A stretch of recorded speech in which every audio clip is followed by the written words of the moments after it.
junto con mi compañera Isabela, vamos a hablar sobre la clasificación de los tumores del sistema nervioso central según la OMS. Esta clasificación tiene por nombre PU-100S5. Entonces, bueno, como para iniciar el índice de nuestra charla va a tener una introducción en la que vamos a hablar por qué se hizo el cambio de esta clasificación. Luego vamos a tener la evolución histórica, que es cómo pasó la clasificación de ser histológica a entrarse un poco al mundo de la biología molecular. Luego vamos a hablar de los principios fundamentales de la clasificación, los cambios principales que tuvo con respecto a la anterior, el impacto clínico y por último vamos a abordar un caso clínico que integre como lo que les vamos a explicar.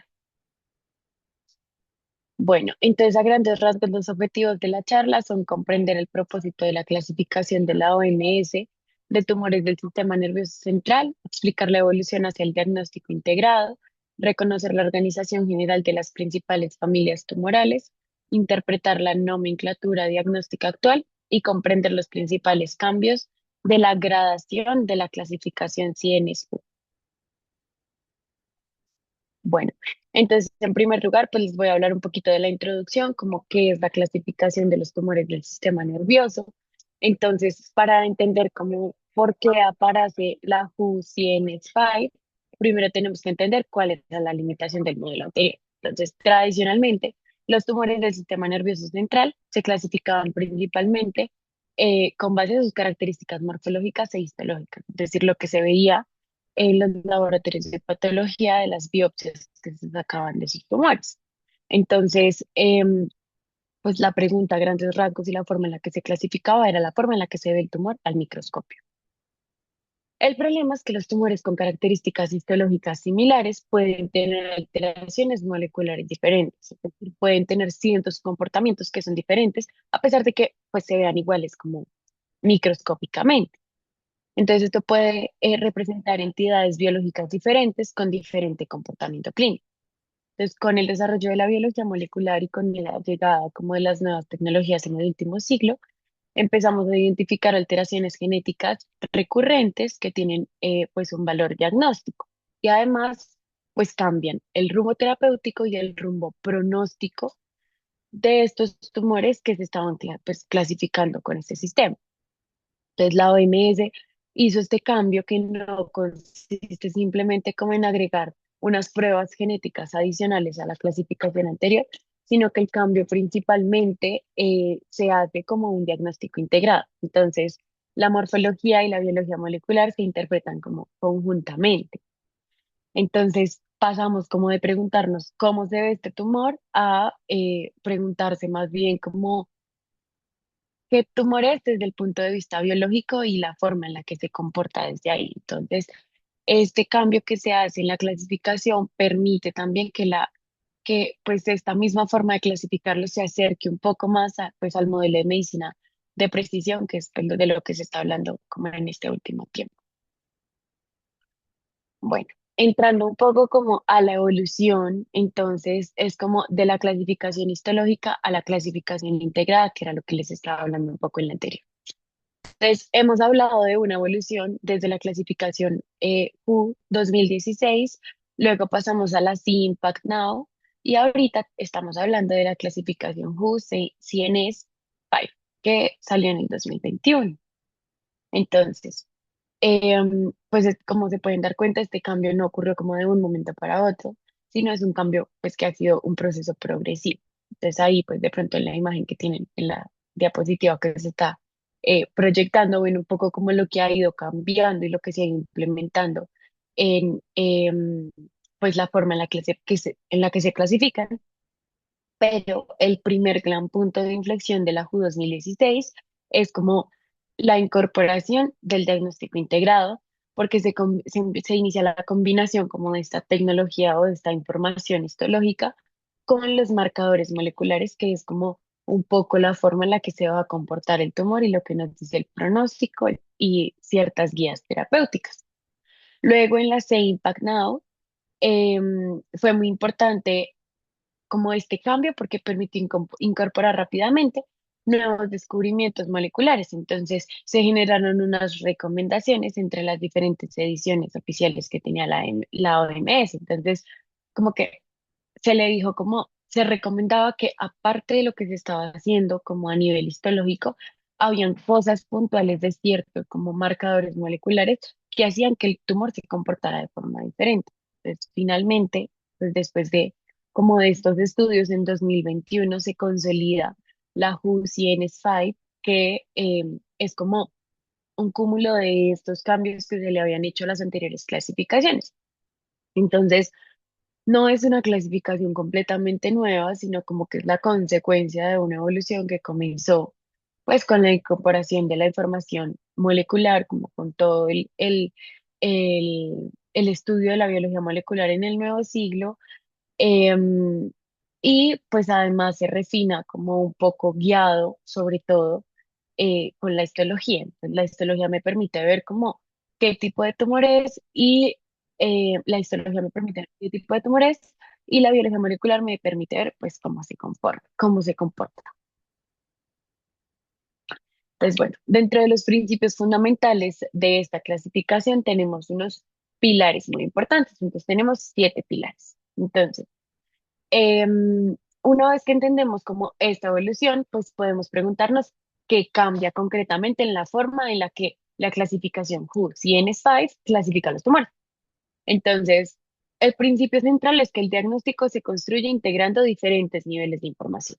Entonces, tenemos la histopatología, que continúa siendo pues fundamental para describir morfológicamente el tumor, pero también tenemos la información molecular, que en determinadas entidades puede ser pues definitoria. Entonces, eso lo vamos a ver con un ejemplo ahorita más adelante para que se entienda un poco mejor.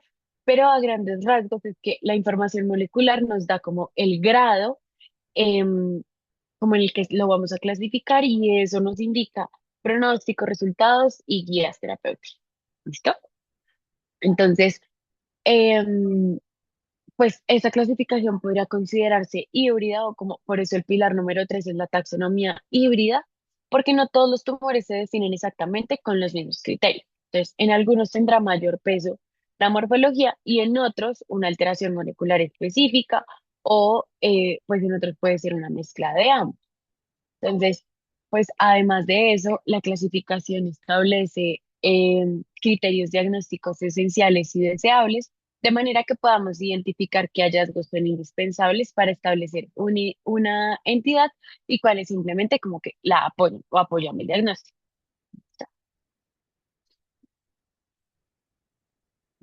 Bueno, entonces, hablando un poquito como del grading o del grado que se le asigna dependiendo como el tipo de tumor, entonces, pues este grading o gradación establece como que se establece dentro de cada entidad tumoral. Entonces, no se interpreta como grado 2 o grado 3 como si tuviera el mismo significado, sino que en cada tipo de tumor del sistema nervioso central tenemos como una forma de establecer como ese grado o de asignarle como ese grading que pues trae esta clasificación. Entonces, pues aquí aparece nuevamente la importancia como de la biología molecular, como que determinados tumores se rigen por ciertos biomarcadores que pueden establecer o modificar el grado, como dependiendo. Entonces, pues esto es muy importante, como lo de los hallazgos moleculares, lo que les venía diciendo, porque, por ejemplo, histológicamente se ve un glioma, que es lo que aparece como en este cuadrito que tenemos aquí a la derecha. Entonces, histológicamente tenemos un glioma, pero se necesita saber pues qué tipo de glioma es y cómo se va a comportar.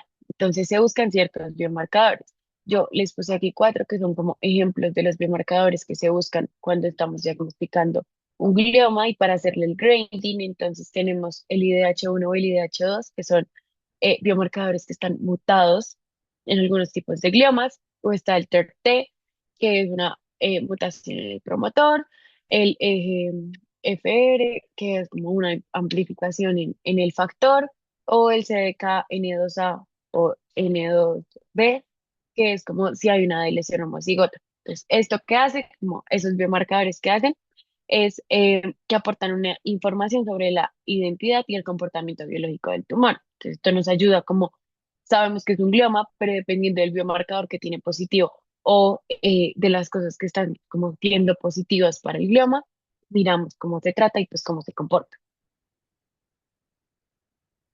Bueno, entonces, un poco, pues les traje como unos ejemplos como para que se entienda un poco más cómo funciona la clasificación. Entonces, en la JUSY en Spice, todos los gliomas, siguiendo, pues hablando un poco más de gliomas, todos los gliomas difusos y IDH mutantes se denominan como astrocitomas y IDH mutantes. ¿Sí? Esa es como la categoría grande en la que se ubica. Y luego, en la clasificación, se mira si es grado 2, grado 3 o grado 4. Entonces, la de lesión homocigota, que era la que les estaba hablando en la diapositiva anterior, ese tipo de biomarcador positivo, que es la de lesión homocigota de CDKN2AB o N2A, hace que el tumor se clasifique como CNSU grado 4. Así el tumor no presente como necrosis o proliferación microvascular en la histología. O sea, si histológicamente se ve como un astrocitoma y se clasifica dentro de la categoría de los IDH mutantes, yo le hago el biomarcador. Y si el biomarcador me sale positivo para este tipo de lesión homocigota, entonces yo digo que es un grado 4. ¿Listo? Como por las implicaciones que tiene que ese biomarcador esté positivo. ¿Listo? Y luego tenemos otros que son también gliomas difusos astrocíticos, IDH, pero ya no es IDH mutante, sino IDH wild type. Entonces, estos son diagnosticados como glioblastoma, IDH wild type, que pues así nomás son CNSQ grado 4 por, porque el IDH no está mutado, sino como que el IDH está wild type, o sea, como en su forma salvaje, por decirlo de alguna forma. Entonces, aunque no tenga necrosis ni proliferación microvascular, si presenta al menos una de estas alteraciones, pues hace que sea grado 4 automáticamente. Entonces, dentro de las alteraciones eran también las que les nombraba en la diapositiva anterior, que es mutación del promotor TERT, amplificación de EGFR, o también en esta hay una categoría importante que es la ganancia del cromosoma 7 y la pérdida del cromosoma 10. O sea que en la misma persona, si yo hago un cariotipo, tenga un cromosoma 7 de más y además haya perdido el cromosoma 10. ¿Listo? Entonces eso se conoce como una vía de diagnóstico molecular del glioblastoma. O sea, si tiene un glioblastoma y se ve de alguna de estas tres formas, es grado 4. ¿Listo?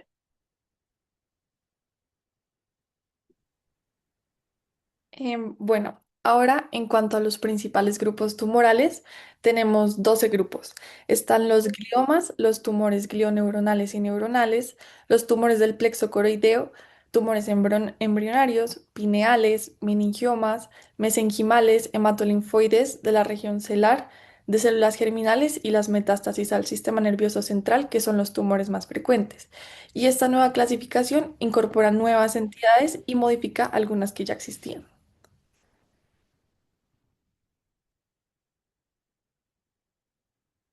Entonces, empecemos con los gliomas difusos del adulto.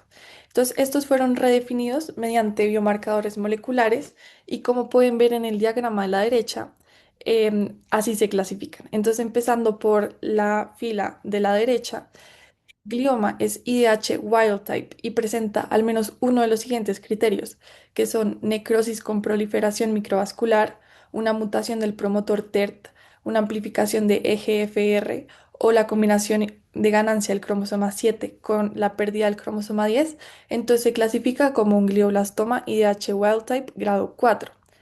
Pero si nos vamos a la columna de la izquierda, si es IDH mutante y el siguiente paso sería evaluar el ATRX y este está retenido, hay que evaluar la codeleción de los brazos cromosómicos 1p19q. Si estos están codeletados, entonces se llama un oligodendroglioma IDH mutante 1p19q codeletado, que este puede ser grado 2 o 3. Pero si el 1p19q está intacto, entonces sería un astrocitoma IDH mutante que puede ser grado 2, 3 o 4, dependiendo de los marcadores de los que hablaremos ahora con la columna del centro. Entonces tenemos que es un IDH mutante y tenemos que ver el ATRX. Si este pues no está, o sea, pues está mutado, entonces vemos el CDKN2A. Si este está retenido, entonces sería un astrocitoma IDH mutante grado 2 o 3. pero si este está retenido y tiene necrosis o proliferación microvascular, entonces sería automáticamente un astrocitoma IDH mutante grado 4. Si nos vamos al otro lado y pues la enzima CDKN2A tiene una de lesión homocigota, entonces sería ya automáticamente un astrocitoma IDH mutante grado 4.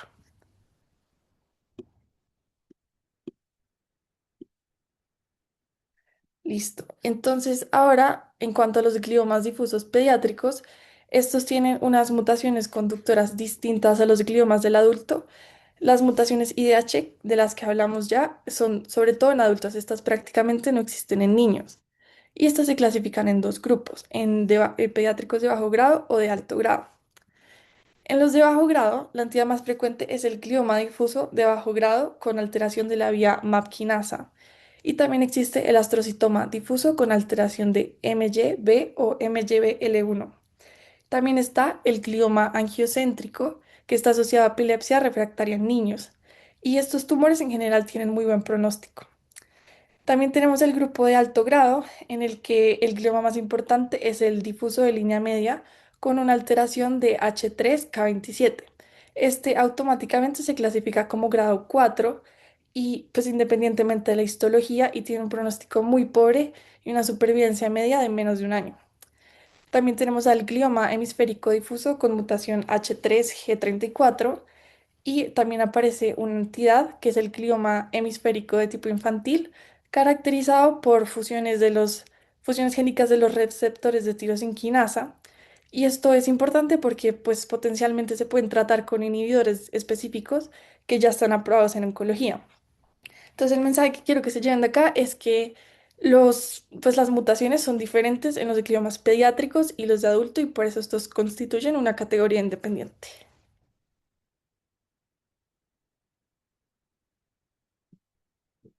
Siguiente.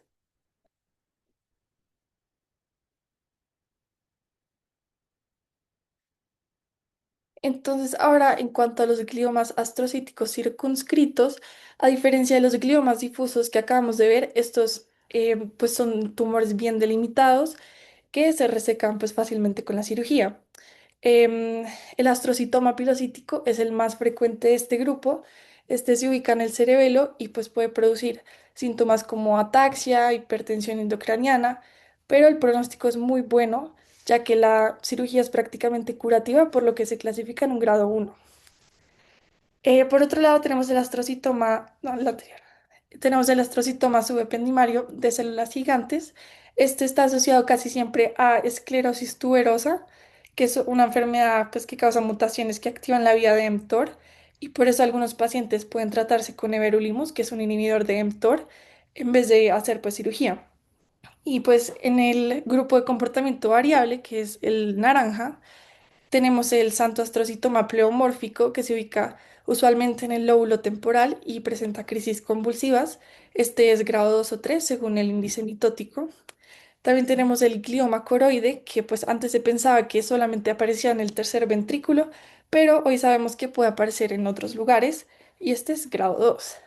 Em, Finalmente tenemos pues dos entidades nuevas, el astrocitoma de alto grado con características piloides, que es una entidad definida por su perfil de metilación del ADN, y el astroblastoma con alteración de MN1, que es un tumor raro que antes tenía como una filiación diagnóstica incierta, pero hoy se conoce como una entidad molecular propia.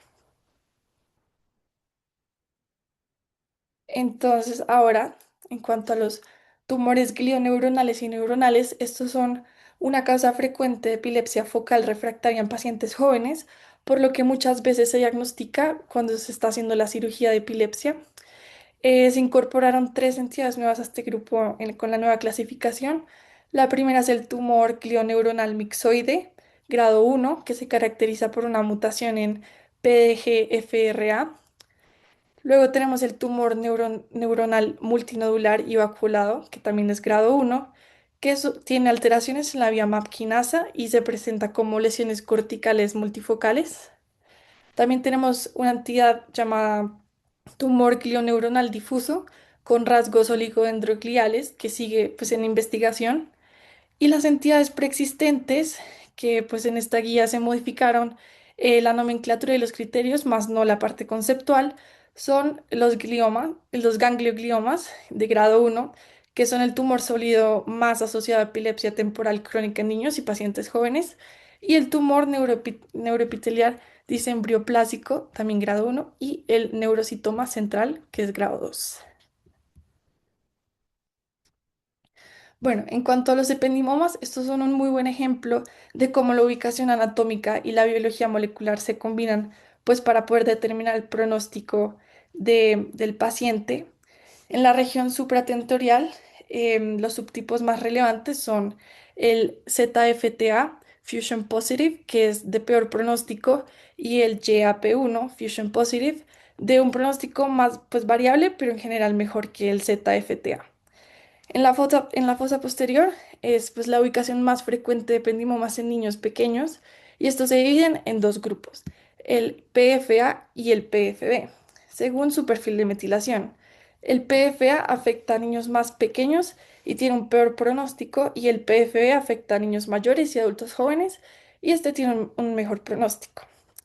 En cuanto a los ependimomas en la médula espinal, aparece una nueva pues, edición que es el ependimoma espinal con amplificación de MYSN.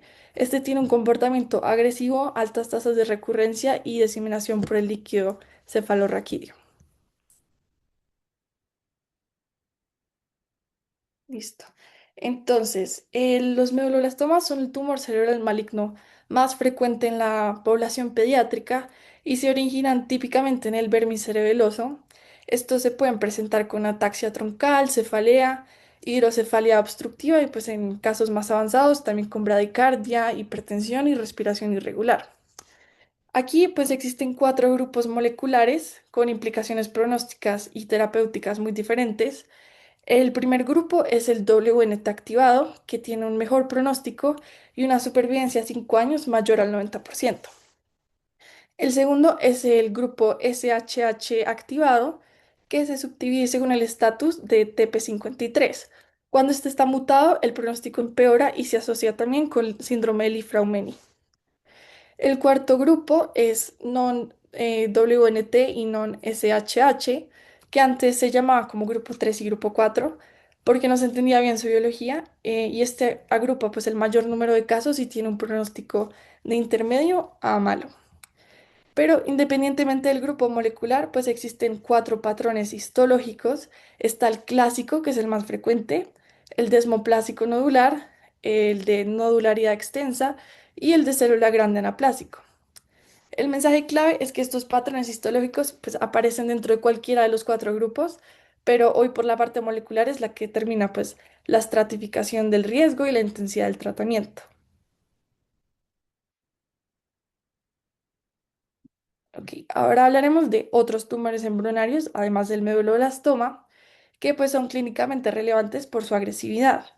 Entonces, esta nueva clasificación agregó dos entidades. Está el neuroblastoma del sistema nervioso central con activación de FOXR2 y el tumor embrionario con alteración de PSOR. El tumor el tumor teratoide raptoide atípico es un tumor pues muy agresivo, es típico de lactantes menores de 3 años y se caracteriza por la pérdida del gen SMARCB1. Hoy sabemos que existen tres subtipos moleculares de este tumor, que es el TYR y el SHH y el MYC. Estos pues se comportan diferente entre sí, aunque el pronóstico global pues sigue siendo pues malo. También tenemos el tumor embrionario em, multicapa con rosetas, que es un tumor de lactantes muy agresivo también, que pues ahora se reconoce que puede tener una alteración en el gen DICER1, lo cual es relevante para la consejería genética, ya que esto pues predispone a varios síntomas oncológicos. Y un dato importante es que el término PINET, que pues antes era tumor neuroectodérmico primitivo, ya no se usa, pues porque gracias a la biología molecular prácticamente todos los tumores hoy se pueden clasificar según su característica pues biológica específica.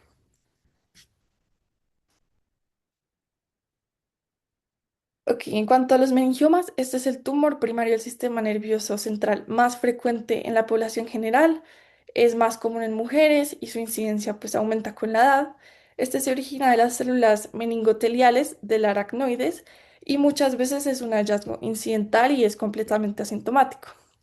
A diferencia de los gliomas, que hoy se clasifican pues principalmente por su biología molecular, como ya vimos, los meningiomas se siguen clasificando principalmente por criterios histológicos.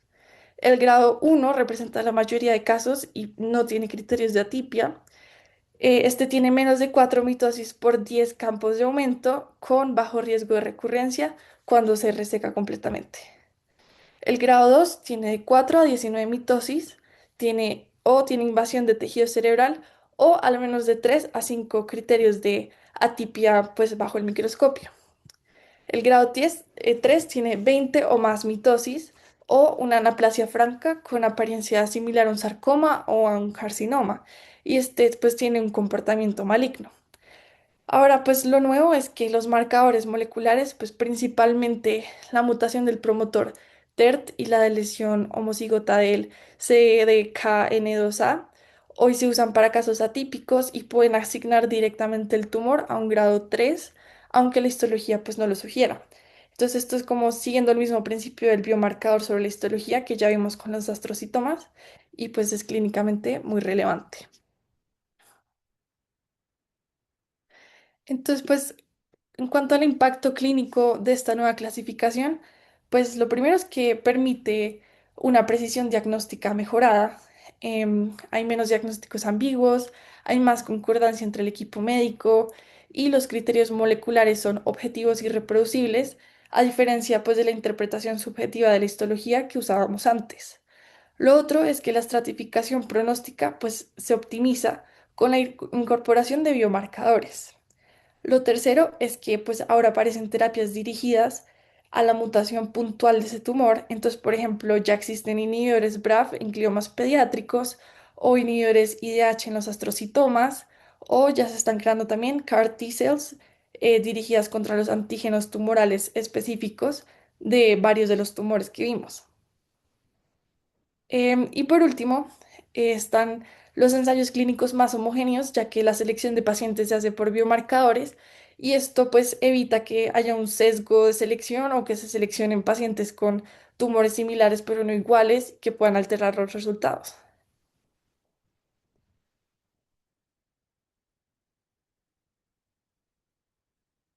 Y bueno, en cuanto a las conclusiones, em, pues la nueva clasificación representa un cambio de paradigma hacia el diagnóstico integrado. La biología molecular es fundamental para la clasificación hoy en día. La separación de adulto y tumor y glioma pediátrico pues refleja diferencias biológicas reales. El diagnóstico molecular impacta directamente el pronóstico y el tratamiento del paciente y pues la clasificación seguirá evolucionando a medida que vayamos descubriendo pues nuevos marcadores. Bueno, entonces ahora pues trajimos un caso clínico como para integrar un poco todo lo que les acabamos de explicar. Entonces tenemos a Mateo, que es un paciente masculino de 28 años, jugador de fútbol. El motivo de consulta es que tuvo una convulsión tónico-clónica durante uno de sus entrenamientos. Dentro de los antecedentes, pues refiere cefaleas intermitentes y cambio de personalidad en los últimos 6 meses. Se le realiza una neuroimagen donde se observa una lesión infiltrativa frontal izquierda, pues donde se sospecha un glioma de bajo grado. Entonces, pues aquí se ve como en la imagen, em, y esta parte como que está un poco más pigmentada, pues es la lesión. Entonces, pues se realiza una cirugía donde se hace una resección macroscópica completa, cerca del mayor al 90%, y se pues, da una recuperación sin secuelas. Entonces, bueno, dentro de los estudios anatomopatológicos y moleculares, entonces tenemos la histología, donde se observan células como en forma de huevo frito que sugiere un oligodendroglioma. Además, se le hicieron unos biomarcadores y salió positivo para IDH1 R132H, pues que este está mutado. También se hizo un tamizaje para ATRX, donde está preservado, lo que apoya el oligodendroglioma. Se testó el Ki-67, que salió con un resultado del 5%, que nos indica pues un índice bajo, es decir, que es un eh, oligodendroglioma de grado bajo. Y además en el cariotipo se analiza el cromosoma 1p19q, que sale no codeletado. Entonces hay ausencia pues de la codeleción de este cromosoma. Entonces, em, pues cuando hay exclusión, como, o sea, no hay presencia de esta codeleción, se excluye el oligodendroglioma porque la morfología oligodendroglial sin codeleción es un diagnóstico de astrocitoma. O sea, cuando tenemos esta morfología y esta presentación clínica, pero en el cariotipo no hay de lesión de el cromosoma 1pq19q, es diagnóstico de astrocitoma. Es el diagnóstico final fue un astrocitoma IDH mutante, si n es Q grado 2. Entonces, esto pues es muy importante, como aquí demuestra un poco más como los estudios, la importancia como de los estudios genéticos y del tamizaje de biomarcadores, pues para diagnosticar y como clasificar los tumores del sistema nervioso central. Entonces, el seguimiento se realiza 3 años después y el paciente tiene cefalea persistente, fatiga y episodios de confusión. Entonces, se hace una reintervención que muestra un Ki-67 aumentado del 12% y ahora se observa que tiene una lesión homocigota que es positivo para el marcador CDKN2A-B.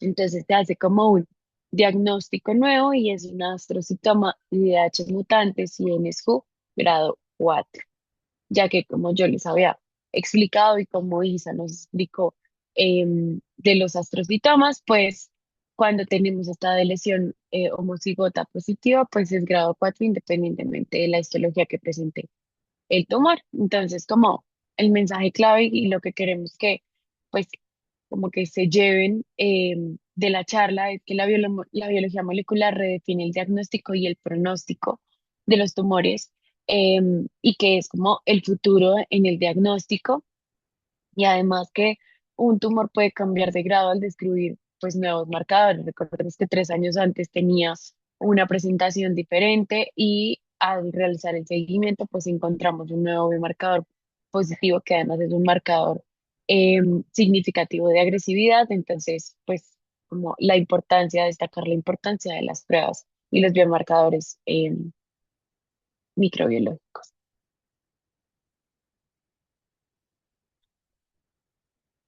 Bueno, estas son las referencias que utilizamos para construir la charla.